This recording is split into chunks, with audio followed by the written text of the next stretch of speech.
The late-day sun was sinking low when I rolled my Harley into the truck stop lot. Its light stretched long shadows across the pavement, and for a second, it felt like the whole place was holding its breath. I eased the bike into a spot near the diner, same one I'd been stopping at for years. Name's Marcus Bull Henderson. 52 years old, beard streaked with gray all the way down to my chest, arms covered in tattoos that have faded and spread with time. I've spent 27 years riding with the Iron Brotherhood MC, and I know damn well I look like the kind of guy Hollywood would cast as trouble. Leather vest full of patches, chain on my wallet, and a permanent scowl carved into my face from too many long miles. But I learned a long while back that looks don't always tell the truth. I'd been riding nearly 6 hours, heading home after a charity toy run-up in Sacramento. My back was stiff, my throat felt like sandpaper, and the only things on my mind were a bitter cup of truck stop coffee and maybe a slice of whatever pie they kept under those cloudy plastic domes. When I finally shut off the engine, the quiet washed over me like a blessing after all that highway rumble. That's when I heard it. Soft, strangled sobbing somewhere close by. I swung my leg off the bike, knees cracking like they were complaining about the whole idea of moving again. The sound was coming from the far side of the building, near the dumpsters where the lights were weak and the asphalt was cracked to hell. I stopped for a moment. Normally, I'm a big believer in minding my own business. The road teaches you that quick. But something about that crying, small, scared, desperate, pulled at me before I even had time to think it through. I followed the sound and found her behind an old beat-up pickup truck. Little thing couldn't have been more than 7 or 8. Dark, curly hair yanked into a half-fallen ponytail, a dirty pink t-shirt, and a tiny purple backpack clutched to her chest like it was keeping her afloat. She was shaking so hard it looked like her whole body was trying to fold in on itself. I stopped a few feet away so I wouldn't spook her. A big biker stepping out of the shadows isn't exactly comforting to a kid. "Hey there," I said gently, crouching down to make myself smaller. "You okay, little one?" Her head snapped up, eyes huge and terrified. She scrambled back until she hit the truck's tire, hugging that backpack so tight I thought she might squeeze the life out of it. "Easy, easy," I said, raising my hands. "I'm not here to hurt you. I just heard you crying and wanted to check if you're all right. Where are your parents?" She shook her head hard, tears spilling again. Can't tell," she choked out. Have to keep going." A chill crawled up my spine. Something was off, way off. "Keep going where, sweetheart? Where are you trying to go?" "Riverside," she whispered. "To my grandma's. Gotta get there. She's waiting." Riverside. My frown deepened. We were at least 80 miles from Riverside, sitting in the middle of nowhere off Interstate 10. "How'd you get out here?" I asked. She swallowed hard, walked. Then a nice lady gave me a ride, but she had to turn off. Then I walked more. I'm so tired. But I can't stop. I promised. Every instinct I'd built over 50-plus years started screaming at once. A girl that young, wandering alone at a truck stop, trying to walk to Riverside, none of it made sense. "What's your name?" I asked softly. "Lily," she murmured, so quiet I almost missed it. "Lily," I said, "I'm Marcus. Folks call me Bull. Can you tell me why you're going to your grandma's by yourself? Where are your mom and dad?" Her tears came harder. She shook her head, gripping that backpack until her knuckles went white. "Can't tell," she sobbed. He said bad things would happen if I told." My stomach dropped. Right then, I knew without a doubt this child was in trouble. The only questions left were who she was running from and what she was guarding inside that backpack like her life depended on it. "Lily, honey," I said, keeping my voice calm even as alarms blared in my head. Listen, real close to me. Whatever scared you, whatever someone told you, I promise I can help. But I need to understand what's going on. Can you trust me enough to tell me? She stared at me for a long moment, fighting her own fear. I could see her wanting to trust, wanting to hand some of this weight to someone else, but terrified of what might happen if she did. He'll hurt her, she whispered finally. If I don't get there, if I tell anyone, he said he'll hurt Grandma. My jaw locked.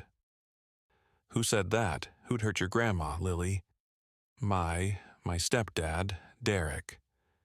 She spoke his name like it was poison. Mommy married him 6 months ago after Daddy died, she said, voice small. He was nice at first, but then... Her words trailed off. Then what, sweetheart? I asked gently. Then he wasn't nice anymore. He yelled at Mommy, broke things, and yesterday... She took a shaky breath. Yesterday, I heard them fighting real bad. I heard something crash, Mommy screamed, and then everything went quiet. My fists clenched before I could stop them. I forced myself to breathe, to not let the anger take over. Where's your mommy now, Lily? I don't know, she sobbed. I was hiding in my closet. I was too scared to come out. And this morning, Derek came into my room and said Mommy had to go away for a while. He said she didn't want me anymore. Her voice cracked. That's not true, she added quickly, panicked. Mommy loves me. Of course she does, I said firmly. Moms don't stop loving their kids, ever. Lily wiped her nose with the back of her hand. Derek, he said I had to take this to Grandma. Said he'd know if I didn't. Said people were watching. And if I told anyone, the police, teachers, anybody, he'd hurt Grandma before I got there. He made me leave before the sun was up. Gave me $20 and said to get to Riverside however I could. My mind raced. A grown man sending a terrified little girl 80 miles on foot to deliver a backpack. There was nothing innocent about that. His talk of people watching sounded like pure manipulation, but Lily's fear was real, and whatever happened to her mother. I had a terrible feeling the truth was sitting heavy in that silence. I took a slow breath and looked Lily in the eyes. Sweetheart, I said, keeping my voice steady, I need you to do something real brave for me. I need to see what you've got inside that backpack. Her whole body tensed the second I mentioned it. She tightened her grip like she was trying to fuse the bag to her chest. No, she whispered. I can't. He said I couldn't open it, couldn't look, couldn't show anyone. He said he'd know. My heart broke a little, hearing that fear in her voice. Lily, listen to me, I said gently. This Derek guy, he's counting on you being too scared to ask for help. But whatever he stuffed in that bag, I need to see it so I can protect you, your mom, and your grandma. I can't do that unless you trust me. Can you be brave enough for that? She stared at me through fresh tears, her tiny chest rising and falling like she was fighting the world's heaviest decision. You promise you can help? She asked. Promise you won't let him hurt Grandma? I promise I'll do everything in my power to keep everybody safe, I told her. But I need to know what we're dealing with. Slowly, so slowly it almost hurt to watch, her trembling fingers loosened around the straps. She held the bag out like she was handing me something sacred. When I took it from her, the weight surprised me. It felt wrong. Too heavy for a kid's backpack. I unzipped it carefully, and when I saw inside, something in me snapped. I didn't scream from fear. It was pure fury, hot and violent, like someone had lit a match inside my chest. I had to close my eyes and count to 10 just to keep myself from putting my fist through the side of the truck. Inside the backpack were thick stacks of cash, wrapped neat and tight. I'd seen enough dirty money in my younger days to know it was tens of thousands, maybe more. Under the cash were clear bags full of white powder, meth, almost definitely, and at the bottom, wrapped in an old towel, sat a handgun. Derek hadn't been sending this little girl to her grandmother. He'd turned an 8-year-old kid into a drug mule and a fall guy. If she got caught, she'd take the blame. If she made it, he'd probably have someone waiting to snatch the bag before she ever reached Riverside. Hell, her grandma might not even know any of this existed. "Lily," I said, trying to steady my voice even though it was tight with anger. "Did Derek say anything about your mom being hurt? Did you see her this morning at all?" "No," she whispered. "He wouldn't let me. He said she didn't want to see me, but last night I heard something after the big crash, like someone moaning, and then it stopped. I was too scared to come out." That was enough for me. I pulled out my phone. My hands shook as I dialed 911. "What are you doing?" she asked, panic rising. "Lily," I said, "Derek lied to you about everything. Your mom loves you. Your grandma's not in danger from him, but your mom might be. In this bag?" I pointed at the cash and drugs. "This is illegal money, illegal drugs, and a gun. Derek used you because he's a coward who wanted to save his own skin." The dispatcher answered.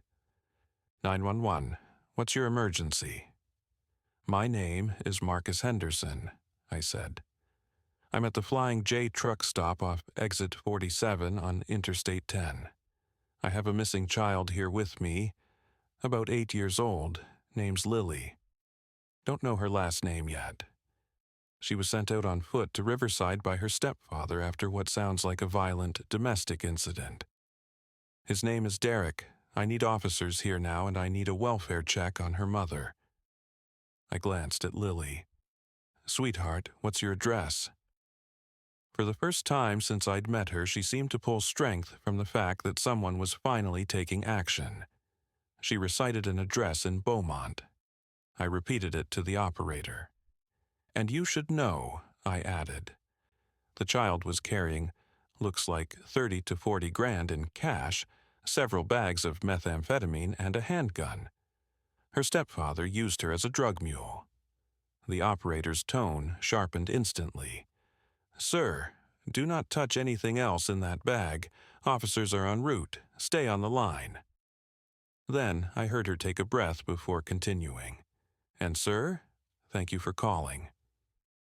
While we waited, I kept Lily close and did my best to calm her. The next 20 minutes felt like forever. She sat on the ground absolutely drained, emotionally and physically, after walking God knows how far. I grabbed her a sandwich and a bottle of water from the diner and made sure she ate. She kept glancing at that backpack like it might explode. Word travels fast among bikers. A few guys from the lot noticed my patches and wandered over.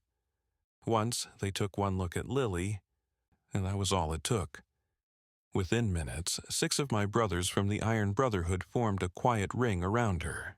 Not threatening, just protective, present, solid. "She okay, Bull?" Tommy Razor Cruz asked. "Old friend, fellow veteran, a man you'd want at your back in a dark alley." "She will be," I said, "once we get the bastard who put her in this mess." When the cops rolled up, 3 squad cars, lights flashing, they approached carefully, hands hovering near their guns. Can't blame them. A bunch of bikers standing around a child with a bag full of drugs isn't something they see every day. I laid everything out for them, clear, calm, no attitude. Lily backed me up between sniffles. I handed over my ID, my concealed carry permit, and even the contact info for my parole officer. Yeah, I did time, 20 years back. Assault. I won't sugarcoat it. But I've been clean ever since. The senior officer, Sergeant Mendoza, listened carefully before crouching down beside Lily. "You're a very brave girl," she told her softly.